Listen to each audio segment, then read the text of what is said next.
계속 보겠습니다. 법률행위 종류에서 그 법률행위를 불요식행위하고 요식행위로 나누기도 하거든요. 불요식행위, 특별한 방식을 요구하느냐 요구하지 않느냐.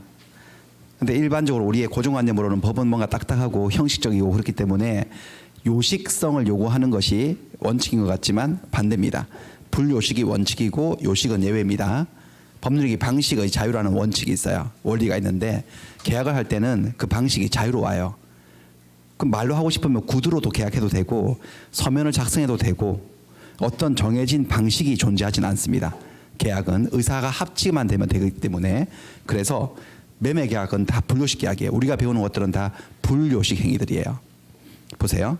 우리가 건물을 매매할 때 하고 콩나물 1,000원어치를 매매할 때 하고 실제로 사람들이 보이는 행위는 달라요. 행동 방식은 다르죠. 건물을 매매할 때는 계약서를 보통 쓰지 않습니까? 그리고 그날 만나가지고 첫날 바로 소유권 넘겨주고 돈 다 치르고 이렇게 안 해요. 그날은 만나가지고 계약을 하고 계약금으로 한 10% 정도 지급하죠. 그리고 한 며칠 있다가 한참 있다가 또 중도금을 주고 또 한참 있다가 잔금을 치르고 등기를 가져오고 그렇게 해서 진행을 해요. 보통 매매 계약은. 하지만 콩나물 매매 계약은 그렇게 안 하죠. 그냥 가서 그냥 할머니 거기 1,000원치만 주세요 해가지고 돈 주고 바로 검은 봉다리에 달아봐가지고 받아버리지 않습니까? 이걸 보고 이렇게 생각하시면 안 돼요. 아, 부동산, 건물과 같은 부동산 매매 계약은 반드시 계약서를 작성해야지만 효력이 생기고 콩나물 매매 계약 이렇게 가벼운 것들은 그냥 말로 해도 효력이 생긴다? 그렇지 않습니다. 본질을 볼 때는 이거하고 얘하고는 완벽하게 똑같습니다. 똑같습니다. 아무 차이가 없습니다.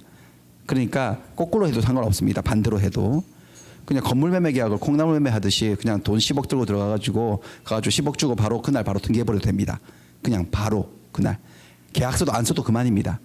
합의만 되면 계약의 효력은 생기고 콩나물 매매 계약을 이렇게 건물 매매처럼 해도 됩니다. 그러니까 바로 계약을 안 하고 할머니 일단 계약금입니다. 100원 받으세요. 이렇게 하고 내일 올게요 해서 내일 400원 중도금 주고 그 다음날 잔금을 치르면서 콩나물로 가져갈 수도 있어요. 계약서도 쓸 수도 있어요. 위약금 약정도 하고. 근데 사람들이 그렇게 안 할 뿐이죠. 안 하는 것은 건물 매매 계약이 무슨 요식 계약이어서 반드시 계약서 작성이 필요해서 그런 게 아니고 이게 너무 단가가 크기 때문에 계약서를 안 쓰면 위험해서 그러는 거예요. 서로 말로 구두로도 합의해도 충분히 합의만 되면 매매 계약의 효력은 생기지만 말로 한 것은 다 허공중에 날아갔는데 나중에 분명히 걔가 약속한 말을 바꿔가지고 오리발을 내밀면 내가 어떻게 증명을 할 거냐 이거죠. 그리고 증명을 못해서 내가 피해를 보게 된다면 피해액이 1,000단위, 억 단위로 올라가는 거예요. 너무 위험하기 때문에 그러니까 주의를 하기 위해서 계약서를 쓰고 서로 막 도장을 찍고 난리를 치는 것이지 이게 무슨 건물 부동산 매매 계약이 계약서 작성이 반드시 필요한 요식 계약인 것은 절대로 아니다. 현실의 그런 무게감 때문에 이런 건 편하게 하고 이런 것들은 계약서 안 써서 내가 설령 뭔가 피해를 본다 하더라도 피해액이 1,000원밖에 안 되기 때문에 편리함을 추구하는 거죠. 그냥 본질은 완전히 똑같다는 걸 아셔야 되겠습니다. 그래서 우리가 배우는 모든 계약들, 매매 계약, 교환 계약, 임대차 계약, 기타 모든 계약들은 다 불요식 계약이에요. 특별한 방식을 요구하지 않아요. 요식 행위들은 우리의 시험 범위 밖에 존재해요. 우리 시험 범위 안에는 없어요. 요식 행위들을 보여드리면 혼인, 유언 이런 것들 우리 시험 범위가 아니죠 사실. 이런 단어들은 한 번씩 나와도 시험 범위는 아니거든요. 예. 혼인은 요식 계약이에요. 혼인을 할 때는 혼인은 여러분들 일단 혼인도 법률행위거든요. 혼인이 법률행위라면 이 셋 중에 하나인데 골라보세요. 혼인이 뭘까요? 단독행위일까요? 계약일까요? 합동행위일까요? 계약이겠죠. 계약은 혼인은 감남과 을려의 의사의 합치가 있어야 돼요. 내 알을 낳아도 그래요? 이렇게 해가지고 일단 의사의 합치가 돼야 돼요. 혼인이 단독행위면 좋긴 하겠네. 단독행위면요. 단독행위면 남자들은 다 미스코리아하고 결혼할 수 있겠네요. 일방적 의사표시로 취소하듯이 해지하듯이 혼인할 수 있으면 여자들은 전부 다 갑부랑 결혼하고 그럴 수 있을 것 같은데 혼인은 의사의 합치가 있어야 돼요. 근데 매매 계약은 의사만 합치되면 계약의 효력이 생기는 불요식 계약인데 합의만 이루어지면 근데 혼인은 합의 플러스 일정한 방식이 요구됩니다. 혼인의 방식 보여드리면 혼인 해보셨나? 혼인 가족관계의 등록에 관한 법률에 따라서 신고를 해야지만 그 효력이 생겨요. 아무리 남녀 간의 의사표시가 합치가 되어도 혼인신고를 해야 됩니다. 혼인신고 방식도 정해져 있죠. 쌍방, 부부 쌍방하고 성년자인 증인 2인이 연산 서면으로 신고를 해야지만 비로소 법적 부부가 되는 거지. 신고가 들어가야지만. 근데 매매 계약은 저런 거 없거든요. 불요식이에요. 혼인은 요식 계약이고요. 혼인도 일종의 계약이라면 그렇습니다. 왜 이런 건 요식성을 두었느냐? 이거를 특별한 방식을 요구하지 않으면 혼인이 너무 자주 일어나니까 위험하다는 거지. 저녁 7시, 8시 돼서 술 좀 들어가면 전부 다 눈이 맞아가지고 혼인이 막 의사가 합치되어서 혼인이 막 이루어지고 하니까 그런 것들을 좀 막기 위해서 좀 더 신중한 결정, 의사결정을 유도하기 위해서 저는 요식성을 요구하고 있어요. 유언도 그래요. 유언 보시면 유언도 의사표시인데 단독행위인데 유언은 여러분들 혹시 유언하실 생각이 있으시면은 민법 2조문을 참고하셔서 유언의 방식을 지켜서 해야 돼요. 유언은 5가지 방식이 정해져 있어요. 자필 증서, 녹음 이런 것들이 있습니다. 예컨대 자필 증서로 유언을 하실 때는 이 방식을 지켜줘야 돼요. 유언 전문을 기재해요. 내가 쓸 말들을 쓰고 연월일 적어야 됩니다. 주소, 그다음에 성명을 자서해야 됩니다. 타이핑 치면 안 됩니다, 여러분들. 자서를 해서 날인까지 해야 됩니다. 도장까지 찍어놔야 됩니다. 이게 요식성이잖아요. 이것 중에 하나가 빠뜨려져 있으면 유언의 효력이 생기지 않아요. 저런 게 요식이에요. 근데 매매 계약은 저렇지 않거든요. 무슨 연월일 적어라, 뭐 하라, 날인하라 이런 게 없어요. 그렇기 때문에 매매는, 임대차는 이런 것들은 다 불조식이다. 여기까지 보겠습니다. OX 연습 좀 해볼게요. 여기도.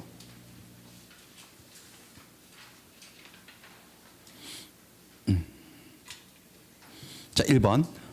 자, 임대차 계약은 일단 여러분들 계약은 법률행위 2조. 법률행위라면 법률 요건 중에 한 종류죠. 일단 주어하고 서술어는 맞네. 계약은 일종의 법률 요건이다. 근데 계약이기 때문에 한 명은 청약을 하고 임대차 하자. 한 명은 승낙을 해서 두 개의 의사표시가 합의에 의해서 성립하는 법률 요건이다라고 말을 하면 맞겠네요. 맞는 말이에요. 그다음에 해제를 한다, 취소를 한다 이것들은 단독행위다. 단독행위라는 것은 합의로 한다, 일방적으로 한다. 일방적으로 하는 단독행위다. 맞는 말이겠네요. 그다음에 손자에 대해서 부동산을 유증했어요. 할아버지가 내 죽으면은 이 건물은 내 첫째 손자를 준다 이렇게 유증을 하고 돌아가셨어요. 이것은 단독행위는 맞아요. 상대방이 없나요? 상대방이 있나요? 없어요. 손자에게 이 유언장이 도달을 해야지 효력이 생기는 것이 아니다. 도달을 요하지 않기 때문에 상대방이 없는 단독행위에 해당한다. 맞습니다.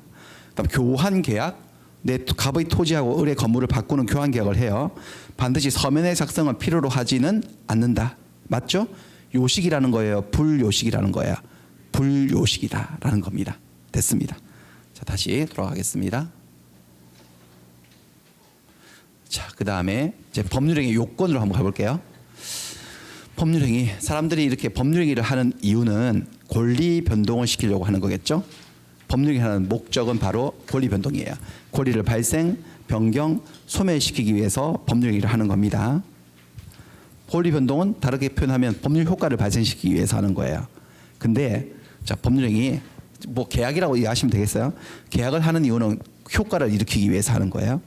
근데 법률행위가 당사가 원한 대로의 효과를 발생시켜서 권리 변동을 실제로 일어나게 하기 위해서는 일정한 요건을 갖춰야 돼요. 법률행위 요건.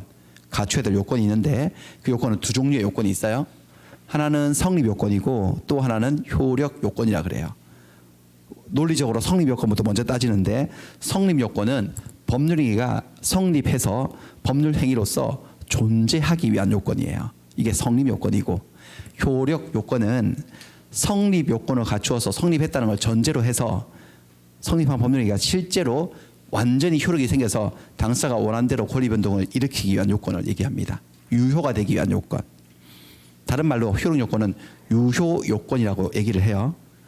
성립 요건부터 먼저 따지는데 보세요. 모든 법률행위는 다음의 3가지 요소가 존재할 때 성립합니다. 3가지가 필요해요. 첫 번째는 법률행위를 하는 당사자가 존재를 해야 됩니다. 하는 당사자가 사람이 있어야 되고 법률행위를 하는 목적이 존재를 해야 돼요. 목적은 다른 말로 내용이라고도 얘기를 하는데 목적. 근데 사실 법률행위를 하는 목적은 여기 적혀 있어요. 이 4글자예요. 권리 변동. 권리를 변동시키려고 하는 목적이 있어야 되고 그다음 그 목적을 바깥으로 드러내는 행동을 뭐라고 하더라? 의사표시. 이 3가지가 존재하면 법률행위도 존재하게 됩니다. 존재란 말은 성립을 한다는 거죠. 성립을 한다는 겁니다. 당목의 보통 이렇게 얘기 외우시는데 당목의 당수다 목적 의사표시. 자, 계약을 가지고 한번 예를 들어 볼게요. 법률행위의 대표적인 예가 바로 계약이라고 했죠, 여러분들. 계약이 성립을 하기 위해서는 첫 번째 계약에 뭐가 존재해야 된다? 당사자. 근데 계약이기 때문에 적어도 당사자가 2명은 있어야 되겠지. 1명 가지고 계약을 할 수는 없잖아요. 그럼 계약이 성립하려면 계약의 뭐가 존재해야 된다? 목적. 계약의 목적은 다른 말로 계약의 내용. 그들이 원하는 뭔가 내용이 있어야 된다는 거죠. 그 내용은 항상 권리 변동인데, 그렇죠? 그리고 계약이 성립하려면은 그 목적을 가지고 두 사람이 만나서 레이저 눈빛만 쏘고 있으면 안 됩니다. 서로 간에 뭐를 있어야 된다는 거죠? 의사표시가. 근데 계약이기 때문에 의사표시가 몇 개가 필요할까요? 적어도 2개가 필요해요. 2개가 있다고 다가 아니고 2개의 의사표시가 합치가 돼야 돼요. 합의가 되어야지만 계약이 뭐 한다는 거죠? 성립. 합의가 안 되면 계약이 성립하지 않는 거야. 이게 성립의 3요소입니다. 자, 그 다음에 효능 요건. 그러니까 두 사람이 만났어요. 갑과 을이 만나서 어떤 내용에 합의를 봤어. 그럼 계약이 뭐 한 거죠? 일단은 여러분들 성립을 한 거야. 성립을 했다는 것은 계약을 체결했다 정도지 계약이 성립했다고 무조건 계약이 100% 유효한 게 아니에요. 자, 성립은 했으니 두 번째 요건이 무슨 요건을 따진다는 거죠? 효력 요건까지 갖춰줘야지 효력이 생겨요. 효력 요건은 뭐냐? 효력 요건도 3가지인데 그 3가지는 이 당사자와 목적과 의사표시를 좀 더 구체적으로 뭔가를 요구하는 거예요. 그러니까 성립의 단계에서는 당사자가 존재만 하면 돼. 그들이 두 사람이 존재하고 두 사람이 뭔가 내용을 가지고 합의만 보면 계약은 일단 성립을 하는데 효력이 생기려면은 그 당사자가 목적이 의사표시가 뭔가 구체적인 더 추가적인 요건을 갖춰야 된다는 건데요. 하나씩 보여드릴게요. 일단 계약이 효력이 생기려면 유효가 되려면은 두 당사자가 계약을 할 당시에 계약을 체결해서 만나서 합의를 볼 당시에 3가지의 능력을 가지고 계약을 했었어야 돼. 권리 능력, 의사 능력, 해인력을 가지고 있었어야 돼요. 저것들 중에 뭐가 능력이 없는 상태에서 했다? 뭐가 생기지 않는다는 거죠? 효력이 생기지 않아. 성립은 해요. 합의를 보면 성립은 하는데 효력은 제대로 안 생긴다는 거지. 그 다음에 계약의 목적. 그들이 합의한 계약의 내용은 4가지 요건을 갖춰야 돼요. 확정될 수 있어야 돼요. 계약의 내용이. 실현 가능해야 돼요. 3번째, 법을 어기면 안 돼요. 적법해야 되고 4번째는 사회적으로 타당성을 가진 내용이어야 돼요. 그 다음에 의사표시에 와서는 이 각각의 의사표시를 따로 떼어놓고 봤을 때 그 의사와 생각과 표시가 일치해야 돼. 내 생각대로 표시를 했었어야 돼요. 그리고 의사를 결정하는 과정에 하자가 없어야 돼요. 하자라 함은 사기나 강박, 협박을 당하는 그런 걸 말하는데 그런 일이 없어야 된다는 소리예요. 이것들이 싹 다 갖춰지면 효력이 생기는 거야. 그러니까 여러분들 성립 요건은 그냥 외우시겠죠. 당, 목, 의 이렇게 해서 외워보면 돼요. 당사자, 목적, 의사표시. 하지만 효력 요건은 당장 못 외우시겠죠. 너무 많죠. 천천히 하시는 거야. 예. 이것만 4시간 정도 하고 본 수업에 들어가면 1월 들어가면 이것도 한 4시간 정도 하고 그래요. 이거 가지고. 그러니까 천천히 배워 나가는 건데 만약에 여러분들 못 갖추면 어떻게 되는지 한번 볼게요. 성립 요건을 갖추지 못하면 성립을 안 해요. 불성립이라 그래요. 이거는 효력이 안 생겼다는 소리가 아니고 아예 계약으로 성립을 하지 못했다. 계약으로 존재하지 않는다는 부존재를 얘기해요. 자, 그 다음에 성립 요건을 갖추었어. 두 사람이 만나가지고 어떤 내용을 가지고 합의를 봤어. 합의를 보면 계약은 뭐 한 거죠? 일단 성립했는데 뭔가 여기가 못 갖춰진 거지. 여기가 뭐가 문제가 터지면 성립은 했는데 효력은 생기지 않아. 효력 요건을 못 갖추면 효력이 생기지 않는데 효력이 생기지 않는 현상에는 2가지가 있어요. 처음부터 아예 아무런 효력도 생기지 않는 게 있어요. 그게 무효라 그래. 무효. 아니면 효력이 생겼다가 효력을 없애버릴 수 있을 때가 있어요. 그걸 취소라고 얘기를 해요. 그러니까 여러분들 어떤 계약이 성립을 하지 않았다는 말과 어떤 계약이 무효라는 말은 같은 상황, 다른 상황? 다른 거예요. 성립하지 않았다는 것은 아예 성립이 안 됐다, 체결이 안 됐다는 거고 무효라는 것은 성립은 되었다, 안 되었다. 되었는데 효력이 생기지 않았다는 거야. 취소도 다른 거야. 다 제각각 다 다른 거고 이거를 물어보기도 해요. 시험 문제. 그래서 다시 한번 연습해볼게요. 창 바꿔서. 법률 얘기를 계약으로 할게요. 그냥 편하게. 계약이 효력이 생기려면 일단 뭐부터 해야 된다? 성립부터. 무슨 요건을 갖춰가지고요. 성립 요건을 갖추면 성립. 못 갖추면은 무슨 성립? 불성립. 불성립일 때는 더 이상 효력 요건이 갖춰졌는지 따질 필요도 없어요. 아예 계약이 탄생을 안 한 거기 때문에. 자, 이쪽만 따지면 성립 요건을 갖춰 성립을 했는데 이제 진짜 효력이 생기려면 무슨 요건을 갖춰야 된다는 거죠? 효력 요건을 갖추면 어떻게 된다고? 유효. 성립은 했지만 효력 요건을 못 갖추게 되면요. 무효가 된다는 거죠. 효력이 생기지 않아. 권리와 의무가 자기 뜻대로 생기지 않는다는 거지. 근데 처음부터 성립하자마자 무효인 경우도 있지만 유효였다가 이걸 무효로 바꿔버릴 수도 있어요. 그게 바로 이쪽으로 넘어오는 걸 뭐라고 한다는 거예요? 취소라고 해요. 이게 머릿속에 이 사다리 구조가 머릿속에 좀 장착이 돼 있어야 돼. 그림도 있죠. 그림이 있습니다. 똑같은 그림이 있습니다. 자, 한번 연습할게요. 감을 좀 익혀볼게요. 제가 지금 4가지 샘플을 보여드릴 거거든요. 여긴지 1, 2, 3번 중에 하나를 답해 보시면 돼요. 다른 상황이니까 보세요. 또 취소가 되면 처음부터 무효가 되는 걸로 본다. 됐고, 이거는 을이 갑을 찾아와서 그거 나한테 1억에 파시죠라고 했어요. 의사표시인가요, 아닌가, 이런 것들. 의사표시 청약을 했어요. 그 얘는이 꺼져라 이렇게 된 거예요. 안 판다고. 자, 어떻게 해야 되죠? 이 계약은, 그들이 한 계약은 무효다 또는 취소할 수 있다라고 말하면 안 된다는 거 아시겠죠? 뭐라고 얘기해야 됩니까? 이게 정답은요. 성립하지 않았다고 말해야 되죠. 아예 계약이 된 거야, 안 된 거야? 안 된 거야. 이건 무효도 아닌 거야. 무효는 계약이 되었는데 뭐가 문제가 있어 무효가 되는 거지. 이건 계약 자체가 성립하지 않은 상태니까 무효 취소 문제를 더 이상 얘기할 필요조차 없는 여기인 거죠. 여기. 아시겠죠? 이번에는 이번엔 1억에 파시죠라고 했더니 안 판단은 안 하는데 1억 5천 줘요. 1억 5천 주면 내가 팔지 라고 말을 했어. 서로 간에 의사표시는 있었어, 없었어? 자, 이건 어떨까요? 이건 무효일까요, 어떨까요? 이것도 불성립이야. 왜? 계약은 의사가 뭐가 돼야 되는 거죠?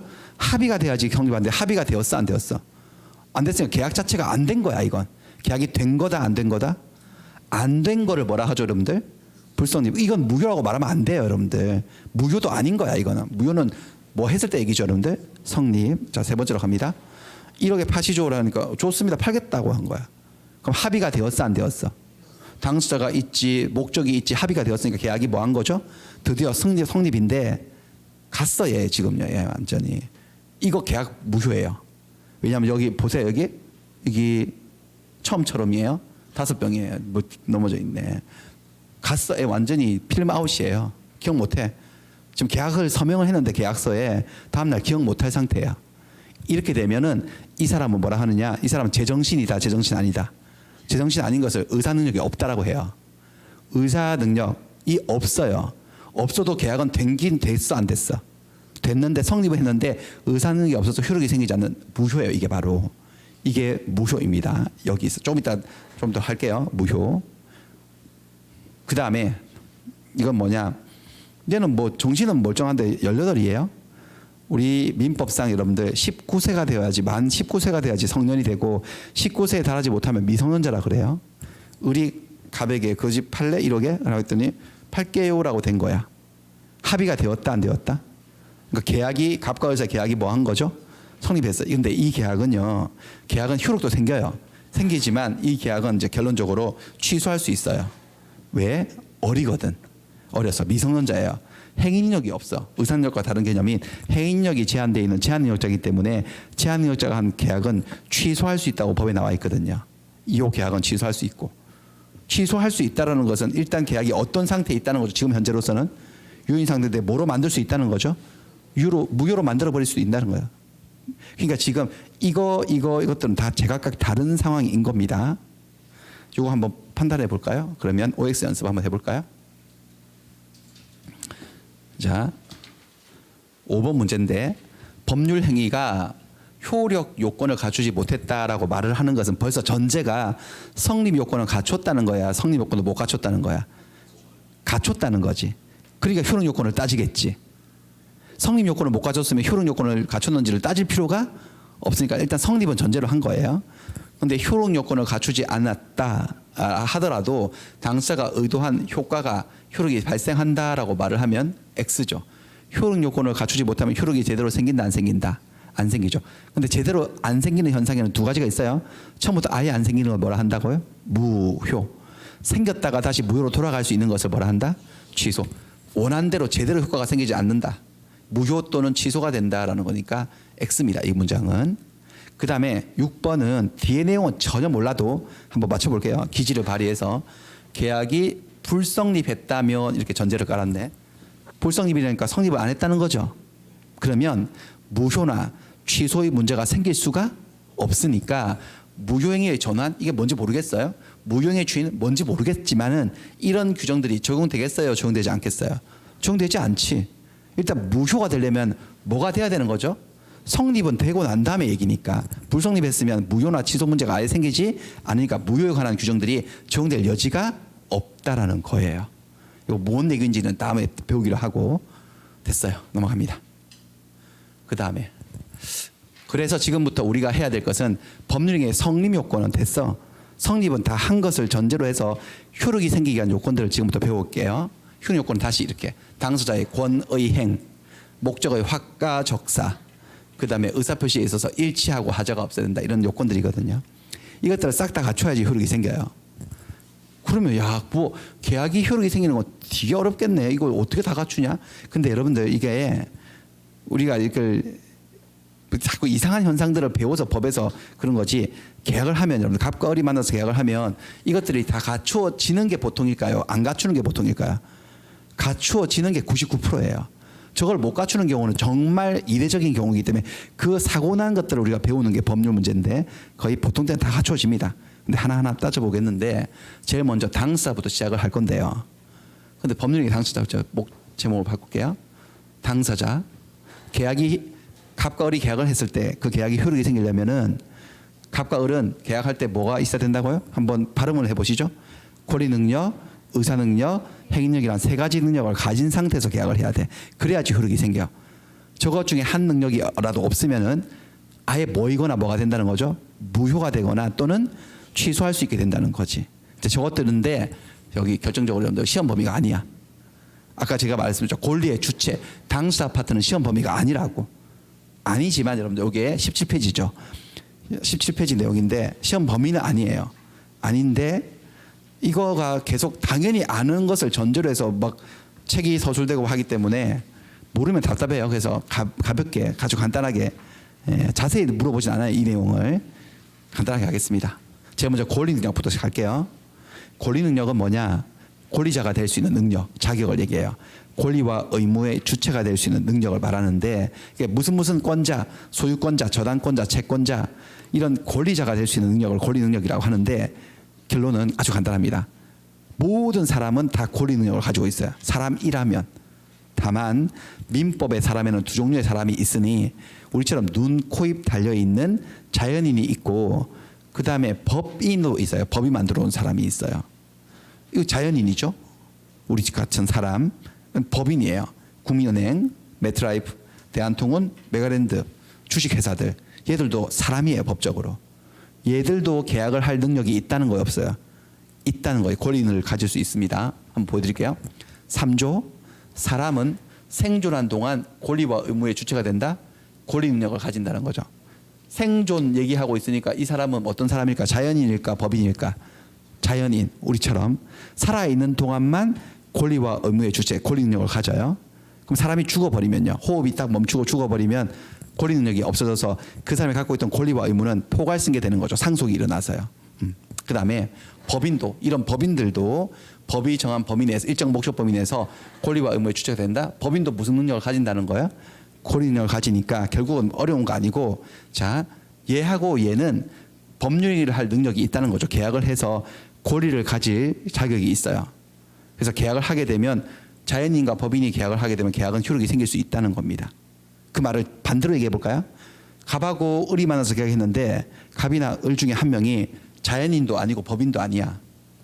사람이 아닌 자가 계약을 한 거야. 자연인도 법인도 아닌 자. 그러면 계약은 효력이 생긴다 안 생긴다?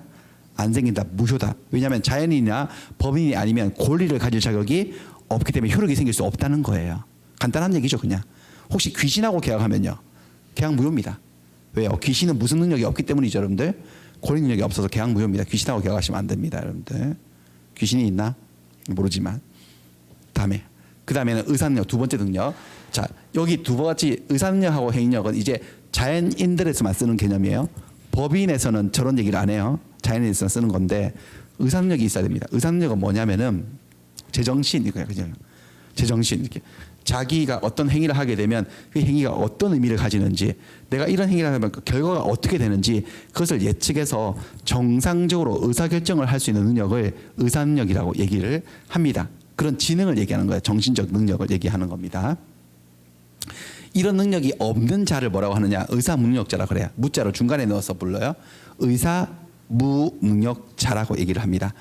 여러분들은 여기서 시험 끝나고 오늘도 좀 첫날부터 좀 늦게 끝날 예정이어서 좀 황당한데요.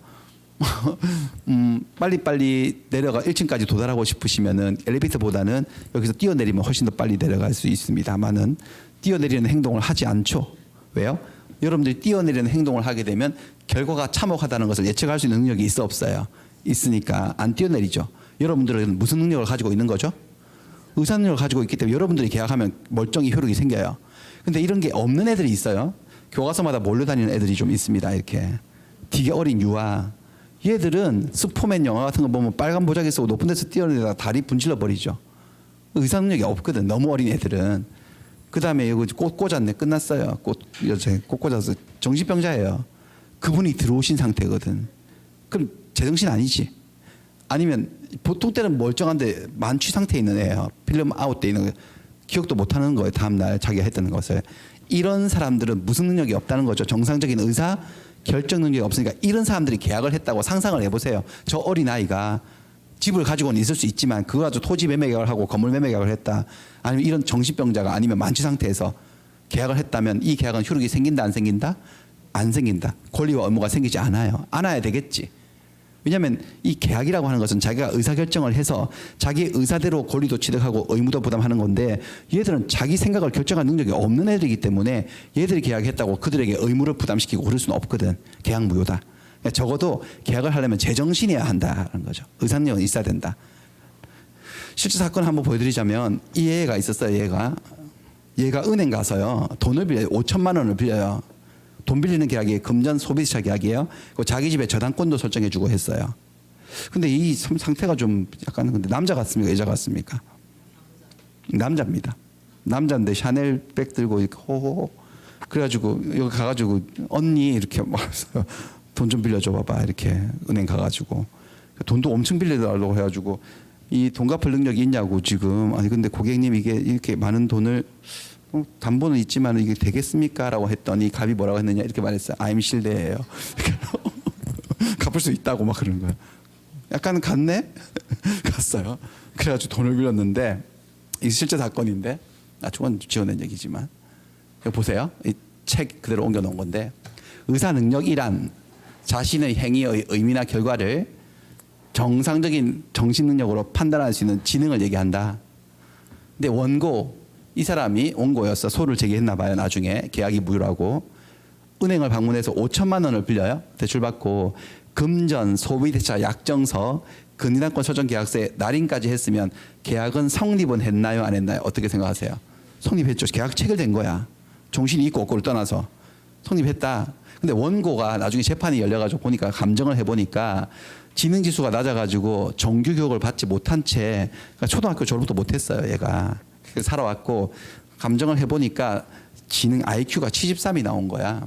사회 연령지수는 6세 수준. 아까 그 보자기 쓰고 뛰어내리는 걔 수준인 거야. 그리고 이름을 써보라고 그래. 판사가 써보라고 그러니까 이름도 못 써요. 잘 내가 언제 써봤는지 모르겠네. 잘 못 쓰고 간단한 셈도 못해요. 2 더하기 2는 물어봤더니 귀염이 뭐 그러면서 막 이상한 행동을 보이는 거야. 이쯤 되면 그러니까 얘가 어떤 상태냐면 원고가 보세요. 요 계약을 할 당시에 계약을 하기는 했어 안 했어 얘가? 했다라는 개념이 무슨 개념이라고 아까 썼던 성립이야. 계약은 하긴 했지. 어쨌든 돈을 빌리고 저당도 설정해 줬으니까 계약 당시에 의사 능력을 갖추고 못한다. 이게 5천만 원을 빌리면 나중에 못 갚으면 어떻게 될 건지 그거를 예측할 수 있는 정상적인 의사 능력을 갖추고 있다고 볼 수 없고 따라서 이 계약은 의사 능력을 흠결한 상태 의사 무능력 상태에서 체결되었다. 체결이 성립이에요. 성립은 되었지만 사람이 지금 마시 간 상태이기 때문에 계약은 뭐라는 거죠? 무효라고 선언한 거야. 성립은 했어 안 했어요? 체결은 되었지만 효력은 없다. 계약 무효. 두 개 다 무효예요. 계약이 무효라는 것은 계약을 통해서 원래 생겨야 될 권리가 생긴다 안 생긴다? 안 생긴다. 자, 이 계약을 통해서는 원래는 은행이 돈을 빌려주면 고객님 빌려간 돈 갚으세요라고 하는 대여금 반환 채권이 원래 생겨야 돼. 계약이 유효가 되면. 근데 안 생겨.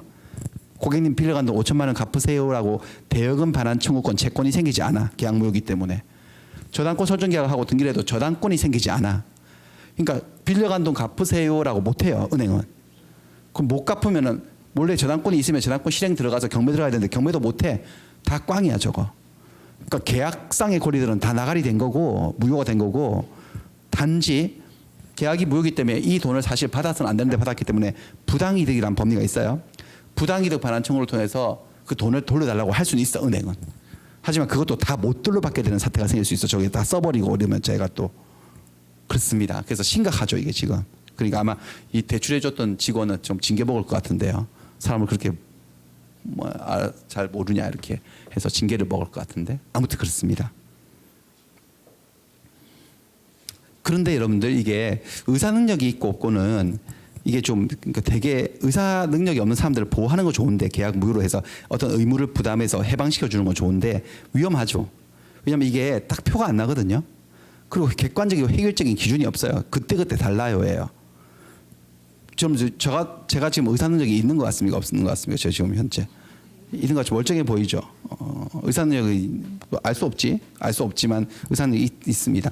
하지만 저도 만약에 이 사람처럼 한 5병 마시면은 만취 상태로 가가지고 기억 못하죠. 의사 능력이 없는 상태로 빠지거든요. 그 상태에서 계약을 하게 되면 무효가 된다는 거지. 근데 얘는 나이가 들 거 아니겠어요? 나이가 들면은 의사 능력이 생겨 안 생겨? 이제는 생기죠. 몇 살 때부터? 그게 사람마다 다르다는 거죠. 이게 철들고. 그렇죠? 얘는요 항상 그분이 나가실 때도 있지 않나 잠시? 그렇죠? 그럼 정신이 돌아오면 그때는 의사능력이 회복된 거거든. 그다음에 얘는 술이 깨면 또 의사능력이 회복되지. 그러니까 의사능력은 왔다 갔다 하는 개념이고 그때그때 달라요 이렇게 되는 거기 때문에 굉장히 불안정한 개념인 거야. 그래서 민법이 하나 더 만든 개념이 행위능력이에요. 뭔가 획일적인 기준이 필요하다. 그래서 행위능력이라는 개념을 만들어냈어요. 행위능력은 뭐냐? 요 행위는 지금 우리가 하고 있는 뭘 얘기할까요? 법률행위 능력을 얘기해요. 법률행위를 하면 뭐라고 읽으시면 된다고? 계약. 그러니까 계약 능력이에요. 이게 뜻이 뭐냐면은 혼자서 단독으로 아무 누군가의 도움을 받지 않고 혼자서 완벽하고 유하게 법률행위 계약을 할 수 있는 능력을 행위 능력이라고 얘기를 합니다. 그리고 우리 민법은 그냥 딱 이 세 종류를 정해놨어요. 행위 능력이 없는 자, 제대로 자기 혼자서는 계약을 하면 안 될 자를 딱 법이 정해놔서 세 종류로 아예 딱 정해뒀어요. 여기는 객관적이고 획일적인 기준이 있는데 딱 종류가 세 가지가 있습니다. 미성년자, 피성년 후견인, 피한정 후견인, 미피피 딱 3종이에요. 자, 아까 의사능력은 그때그때 달라질 수 있는 개념이라면 얘는 그렇지 않고 얘는 객관적인 기준, 획일적인 기준이 있고 확인도 가능합니다. 뭐냐? 미성년자는 나이예요, 나이. 미성년자 보세요. 19세로 성년이 되기 때문에 19세에 이르지 못한 자가 미성년자야. 아무리 철이 들었고 뭐 천재 소년이라 하더라도 19세에 달하지 못하면 무슨 능력은 없다는 거죠? 행위 능력은 없어요. 제한 능력자예요. 제한 능력자라고 불러요. 행위력이 제한된 자를. 그다음에 피성년 후견인, 피한정 후견인은 뭐냐? 가정법원에 선고를 받은 거야. 피성년 후견인은 자세한 내용은 아실 필요 없는데요. 한번 이제 딱 1년에 한 번 하는 건데, 가정법원은 질병이나 장애나 노령 그 밖의 사유로 인한 정신적 제약으로 사무를 처리할 능력이 지속적으로 결여된 사람, 그러니까 치매가 오신 거예요. 나이가 많이 드셔가지고 재산도 좀 많으신데 치매가 와서 이분한테 놔뒀다가는 재산 다 날릴 것 같아. 그랬을 때 이런 사람에 대해서는 자기가 정신 돌아왔을 때 본인이 스스로 신청할 수도 있어요. 아니면 배우자나 뭐 이런 사람들, 검사도 나오고 막 이렇습니다. 이런 사람들이 청구를 해서 성년 후견 개시 심판을 할 수 있어요. 가정법원이. 성년자지만 좀 정신이 오락가락해서 좀 뭔가 좀 도와드려야 되겠습니다. 후견 심판을 할 수 있어요. 성년 후견 심판을 받은 이 사람을 뭘 받았다, 당했다는 말을 피자를 쓰잖아요. 성년 후견 개시 심판을 받은 사람을 뭐라 한다고요? 성년 후견인이라고 얘기를 해요. 그럼 보세요. 아무리 정신이 왔다 갔다 하고 치매가 왔어도 가정법원으로부터 이 심판을 받지 않은 사람은 이 사람이 아닌 거예요. 그러니까 가정법원에 심판이 반드시 있어야 돼요. 그게 있어야 돼요. 그리고 그런 심판을 받았는지를 확인할 방법도 있어요. 후견 등기부가 있고 법원에 거기서 우리가 신청해서 볼 수도 있고 가족관계 등록부에 기록도 됩니다. 확인이 가능하다는 거죠. 이런 사람을 피성년 후견인을 하고, 그럼 피한정 후견인은 뭐냐? 똑같아요. 거의 똑같은데 여기는 사무를 처리할 능력이 지속적으로 결여된 사람, 심하죠 지금. 여기는 사무를 처리할 능력이 부족한 사람이라고 돼 있어요. 그러니까 정도 차이인데 이쪽이 조금 낫긴 하죠. 여기가 좀 더 심각하고, 그런 사람들에서 한정 후견 개시 심판 받았다. 이 사람을 피한정 후견이라 얘기해요. 그러니까 나이에 의해서 법원의 선고와 일종의 기록 등의 공시되어 있는 기록에 의해서 확인될 수 있어 없어요? 있어요. 미피피 이 세 사람을 뭐라고 부른다? 제한 능력. 무슨 능력이 없다는 거죠, 여러분들? 행위력이 옛날에는 아예 없다고 무능력자라고 그랬는데 너무 과격한 표현이라고 해서 제한 능력자라고 좀 고쳤어요. 제한 능력자라고 하고 얘들은 어떻게 되느냐? 얘들은 법률 일을 하잖아요. 계약을 하잖아요. 혼자 못 하거든요. 근데 혼자 만약에 하면은 어떻게 되느냐? 취소할 수 있게 돼요. 이건 무효가 아니에요. 취소할 수 있다고 되어 있습니다. 자, 미성년자가 계약을 할 때는 계약으로 읽을게요. 법정 대리인의 동의를 얻어야 된대. 법정 대리인은 누구냐면 친권을 행사하는 부 또는 모가 미성년자의 자의 법정 대리인이 되는 거야. 그러니까 그럼 미성년자가 계약을 할 때는 아버지나 엄마, 어머니의 동의를 받고 계약을 해야 돼요. 동의를 받고. 근데 제 2항을 보시면 전항의 규정에 위반한 행위는 뭐 할 수 있다고요? 취소할 수 있다고 돼 있어. 전항의 규정에 위반했다는 것은 무슨 말일까요? 미성년자가 자기 땅을 자기 집을 파는데 부모님 동의를 받지 않고 혼자 계약을 했다. 그러면 그 계약은 무효인 거예요? 취소할 수 있는 거예요? 취소할 수 있다. 그다음에 피성년 후견인이 한 계약도 취소할 수 있고 피한정 후견인이 한 계약도 취소할 수 있으니까 이 미피피들이 한 계약들은 무효인 게 아니고 뭐 할 수 있다? 취소할 수 있다. 취소의 한번 위치를 볼게요. 취소는 다시 한번 아까 그 사다리 구조. 취소는 일단 계약은 성립이 된 거야 안 된 거야? 일단은요. 된 거죠. 그럼 효력이 있어 없어? 지금 현재로는요. 있어요. 있는데 취소를 한다는 의사를 표시하면 계약이 뭐가 된다는 거죠? 무효로 만들어버릴 수 있다는 거지. 처음부터 무효인 것은 아니고. 선택권을 준 거예요. 선택권을. 한번 연습하겠습니다. 미성년자인데요. 이게 고등학생 18세인데 누구냐면 쓰레기예요. 쓰레기 18 고등학교 다닐 때 모습이 애도 껌 씹고 있죠. 지금 애 지금 반창고바로. 미성년자가 집을 갖고 있을 수는 있어 없어? 집이 있을 수 있나 없나? 있지. 권리 능력은 있으니까 소유권자가 될 수 있거든요. 근데 요거를 매매를 법률행위를 할 때는 법정 대리인 아버지의 동의를 받아야 돼. 근데 아버지의 동의 없이 매매 계약을 했다 치면 이 매매 계약은 처음부터 무효인 것은 아니고 일단 어디에 위치하고 있다는 거죠, 여러분들? 유효인데 뭐 할 수 있다고? 이걸 무효로 만들 수 있다고. 유효인 계약을 무효로 만들어 버리는 걸 뭐라 한다고요? 취소할 수 있는 거야. 취소를 누가 할까? 얘 중에 누가 하냐면 보세요. 취소권자. 법률행위 취소권자는 제한력자가 스스로 취소할 수도 있어요. 그러니까 이 애가 스스로 을에게 취소를 할 수도 있어요. 계약을 하고 난다 며칠 있다가 뭐 눈탱이 밤탱이 돼가지고 와가지고 아저씨야 제가 사실 미성년자인데 아버지 몰래 계약했다가 어제 걸려가지고 죽도록 맞았네요. 아버지가 이거 계약 취소라 그래서 취소 안 하면 죽여버린다 그랬어요. 그래서 이 제한력자가 스스로 취소할 수도 있어요. 이렇게 할 수 있어요. 취소하면 계약은 무효가 돼요. 취소를 하면. 그다음에 그 대리인도 취소할 수 있다고 돼 있어요. 대리인, 법정 대리인도. 그럼 아버지도 자기 아들이 해놓은 계약을 취소시켜버릴 수 있어 없어요? 있다는 거죠. 취소를 하면 무효가 돼요. 그렇습니다. 그런데 이걸 무조건 다 취소를 하면 안 되고 여러분들 잘 보셔야 돼요. 여러분들이 이제 아버지 입장에 한번 대보세요. 아버지 입장에 대보시면은 내 아들이 고등학교도 졸업도 안 한 아들이 집을 한 채 갖고 있는데 자기 명의로 내 동의도 없이 집을 팔았다. 속상하시잖아요. 사고 친 거니까.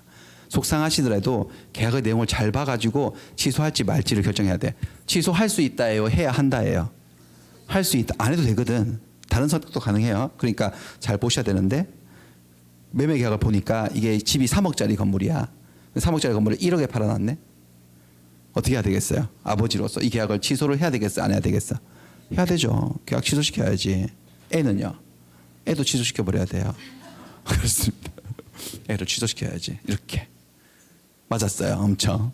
팬더가 눈탱이 밤탱이 된 거지. 그리고 상대방한테 전화 걸어가지고 취소 의사표시를 하면 돼요. 아니 어른이 돼가지고 어린애가 와서 그러면 잘 타일러서 돌려보내야지. 애하고 장난을 치고 있습니까? 그래서 우리 계약 취소합니다. 이렇게 해서 취소하면 돼요. 취소를 하면 이 계약은 어떻게 된다고? 취소된 계약은 언제부터 무효라고요? 아예 처음부터 무효인 계약이야. 무효니까 어떻게 되냐면 무효 공식에 따라서 아직 돈 안 줬고 아니 소유권 안 넘겨줬죠. 그러면 소유권 넘겨줄 필요 없어요. 혹시 넘어갔다 하면 다시 돌려달라고 할 수 있어요. 10도. 그렇게 할 수 있거든요. 그렇게 할 수 있어. 근데 만약에 계약서를 봤는데 이게 1억짜리 건물인데요. 3억에 팔아놨네. 아버지 동의도 없이 혼자서 기특하게. 이걸 여러분들 취소를 해야 되겠어요? 안 해야 되겠어요? 취소 안 해야지 이거는요. 취소를 안 할 수도 있어요. 취소를 안 하겠다는 걸 뭐라 하느냐 여기 있어요. 두 글자 뭐에? 추인. 자, 취소를 할 수 있는 계약은 뭐 할 수도 있다는 거 취소 말고 추인. 할 수도 있고 한 번 추인하면 다시는 뭘 못한다? 취소 못한다. 이 추인이 무슨 뜻인지 대충 짐작이 되시죠 여러분들? 취소하겠다, 취소하지 않겠다. 취소하지 않겠다는 취소권 포기예요. 추인해버릴 수 있어요. 그래서 전화를 걸어가지고 이렇게 말하면 되죠. 사실 우리 아들하고 계약하셨죠. 사실 우리 아들이 이제 어릴 때 한약을 잘못 먹여가지고 좀 거늙어서 그렇지 지금 18입니다. 미성년자인데 제 동의 없이 계약을 해서 우리는 이 계약을 취소도 할 수 있지만 저는 애비로서 어린 시절부터 이렇게 분산 거래도 한 번씩 해보는 것이 교육상 도움이 된다고 생각합니다. 저는 취소할 생각이 없으니까 그리 아시고 중도금 잔금 잘 준비하세요 라고 뭐 해버릴 수 있다는 거죠. 추인할 수 있어요. 추인. 그러니까 이제 결론은 이렇게 되는 거네. 제한력자, 자 제한력자는 세 종류가 있어요. 미성년자, 피성년 후견인, 피한정 후견인이 계약을 할 때는 법정 대리인, 후견인이나 친권자의 동의를 받고 해야 되는데 동의 없이 한 계약은 뭐 할 수 있다고요? 취소할 수 있고 취소 대신에 뭐 할 수도 있고 이렇게 취소할 수도 있고 추인할 수도 있어요. 취소 또는 추인요. 그러니까 선택을 하면 되죠. 자기들한테 유리하면은 추인하면 되고 불리하면 취소시켜 버리면 돼요. 그래서 이런 제한력자들 미피피들은 미피피 얘들은 민법의 왕이에요. 완전히 왕관 썼죠. 끝장나게 보호되고 있어요. 민법에서. 자기들 뜻대로 막 해버릴 수 있어요. 되게 위험한 존재들이니까 앞으로 저는 미피피들하고 계약하시면 안 돼요. 미피피까지 그렇게 보이면은 이게 뭐 이렇게 주민등록증 보자고 신분증을 보자. 미성년자 아닌지 확인하셔야 되고 사람이 좀 이상하면은 가족관계 등록부라든지 후견 등기부 등을 이렇게 통해서 확인을 하셔가지고 그런 사람들이라면 계약을 하면 된다 안 된다? 안 되고 조심하셔야 됩니다. 이런 거 행위능력제도예요. 됐어요. 이 정도만 하시면 돼요. 요거는 시험 범위가 아니고 우리 시험 문제가 없어요. 그러니까 없지만은 나중에 행위능력이 뭔지 제한력자란 말이 계속 나오는데 모르면 답답하기 때문에 간단하게 설명을 드린 겁니다. 자, 그다음에 목적이에요. 여기서부터 시험 범위에 본격적인 시험 범위인데 목적, 법률행위의 목적. 자, 계약을 법률행위는 계약으로 읽을게요. 계약으로 읽고 목적은 다른 말로 뭐라고도 한다? 내용. 그러니까 법률행위의 목적을 다르게 제목을 만들면 계약의 내용이에요. 자, 갑과 을이 계약을 했어요. 갑과 을이 뭔가 계약을 했을 때 이 계약이 효력이 생기려면 계약의 목적, 계약서에 적혀 있는 이 내용이 바로 목적입니다. 이 내용이 4가지 요건을 갖춰야 된다는 거죠. 계약의 내용은 첫째 확정될 수 있어야 되고, 그다음에 실현 가능해야 되고, 그다음에 법을 어기면 안 되고 적법해야 되고 사회적으로 타당해야 된다. 확가적사라고 보통 얘기를 해요. 두 문자로 따서 외울 때 확가적사해야 된다. 그래서 3교시에 확가, 4교시에 적사 이렇게 하려고 했어요. 오늘 시험 계획이. 확까지만 일단 먼저 해보겠습니다. 확정. 다시 해볼게요. 목적의 확정. 법률 행위가 뭐 하기 위해서요? 유효. 법률 행위를 뭐라고 읽으면 되죠? 여러분들 그냥 편하게. 계약이 일단 유효하다, 무효다 벌써 얘기하는 것은 계약이 성립은 한 거야, 안 한 거야? 일단은요. 한 거지. 했으니까 따지기 시작하는 거예요. 성립한 계약이 효력이 생기기 위해서는 계약의 목적, 계약이라고 읽고 계약의 내용이 확정될 수 있어야 된다는 거예요. 그 계약의 내용이 구체적으로 확정될 수 있어야 된다. 만약에 계약을 했는데 그 내용을 확정할 수 없는 계약이라면 계약은 효력이 생길 수가 없다라고 하는 겁니다. 그래서 한번 볼게요. 이런 거를 한번 사례를 들어보겠습니다. 지금 보니까 친구 집에 을이 갑의 집에 놀러 왔는데 갑이 기르던 개가 강아지를 5마리를 낳은 거야. 너무 이쁜 거야. 그래서 얘가 한 마리만 나한테 팔아라고 하고 있어요. 한 마리만 팔아라. 이거 뭐죠, 여러분들? 청약. 그래서 팔게라고 한 마리 가져와. 이렇게 해서 승낙. 뭐가 된 거죠, 여러분들? 매매 계약이 성립을 한 거죠. 합의가 된 거니까. 그런데 이 계약이 효력이 생기려면 이 계약의 내용이 목적이 내용이에요. 내용이 뭐가 돼야 된다는 거죠? 확정이 돼야 돼. 확정이라는 것은 5마리 다 사가는 게 아니고 한 마리만 살 거니까 저 중에 어떤 한 마리인지, 그다음 돈은 얼마 줄 것인지가 뭐 될 수 있어야 된다는 거죠? 확정이 돼야지 계약이 효력이 생긴다라는 거예요.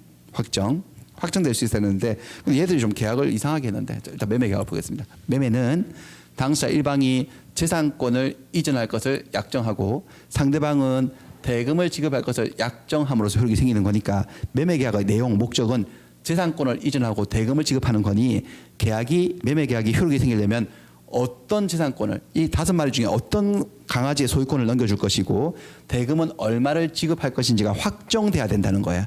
그래야지 효력이 생긴다는 거지.